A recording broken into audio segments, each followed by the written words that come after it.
नमस्कार, आप देख रहे हैं एमएमसी न्यूज इंडिया और मैं हूं आपके साथ सैयद मेराज। हिंदू मुस्लिम विवाद कितना धार्मिक कितना राजनीतिक के एपिसोड 13 में आप सभी का स्वागत है। बाबर मध्य एशिया के आंदीजान आज के उज्बेकिस्तान में पैदा हुआ था। वह चंगेज खान और तैमूर का वंशज था। एक बड़ी सल्तनत स्थापित करना उसका सपना था। इससे पहले उसने मध्य एशिया की मुस्लिम हुकूमतों पर हमला किया। भारत पर हमला करने से पहले बाबर समरकंद और फरगना की मुस्लिम सेनाओं को हरा चुका था। उनसे ईरान के बादशाह इस्माइल सफवी की मदद से तुर्किस्तान और शिबानियान आज के कजाकिस्तान पर कब्जा करके वहां में मुस्लिम शासकों को मार दिया था।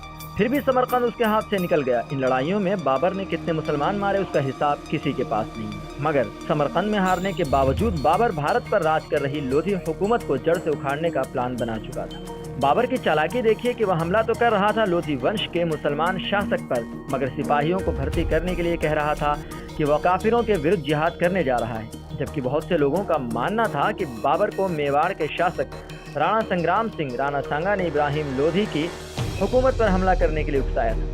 अर्थात इस जंग का भी इस्लाम से कोई संबंध नहीं था। भारत पर जब बाबर ने हमला किया तो लोधी वंश इतना कमजोर हो चुका था कि बस सिंध और पंजाब को पार करता हुआ दिल्ली के नजदीक पानीपत तक आ गया। बाबर के हमले का लोधी ने एक बड़ी सेना के साथ मुकाबला किया, लेकिन बाबर की सेना के पास तोपें थी जिसका मुकाबला इब्राहिम लोधी की भारतीय सेना नहीं कर सकी। इस युद्ध में 1 लाख से ज्यादा मुसलमानों ने बाबर के विरुद्ध लड़ते हुए अपनी जानें कुर्बान की। फिर भी उनकी प्रशंसा करने वाला कोई नहीं, बल्कि कुछ लोग तो मामले को सांप्रदायिक रंग देने के लिए भी कहते हैं कि बाबर ने लाखों हिंदुओं को मारा, जबकि इतिहास कहता है कि मध्य एशिया से लेकर भारत तक बाबर ने लाखों मुसलमानों का खून बहाया। बाबर के हाथों लोधी वंश का समापन होने के बाद 1526 ईस्वी में भारत पर मुगलों का राज हो गया, जो 1857 तक किसी न किसी तरह चला। बाबर के बाद उसका बेटा हुमायूं तख्त पर बैठा, मगर उसको एक मुसलमान सेनानी शेरशाह सूरी ने अपदस्थ करके देश छोड़कर जाने पर मजबूर कर दिया।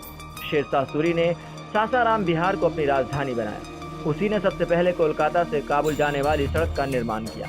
उसने रुपए नाम की करेंसी शुरू की, लेकिन अपने से पहले के शासकों के बनवाए हुए शहर और किले ध्वस्त करने में भी वह काफी आगे रहा। शेरशाह सूरी ने 1540 ईस्वी में कन्नौज के पास हुए युद्ध में मुगल सेना को करारी मात दी, जिसके बाद हुमायूं को अपनी जान बचाने के लिए ईरान भागना पड़ा और वहां 15 साल तक रहना पड़ा। बाद में ईरान के शाह तमाशपुर सफवी की मदद से वह सूरी वंश को खत्म करके 1555 ईस्वी में दोबारा बाबर के तख्त पर बैठ गया। इन सब युद्धों से इस्लाम या मुसलमानों का कुछ लेना देना नहीं था, सिर्फ गद्दी की लड़ाई थी जिसमें मुस्लिम सिपाही मारे जाते थे।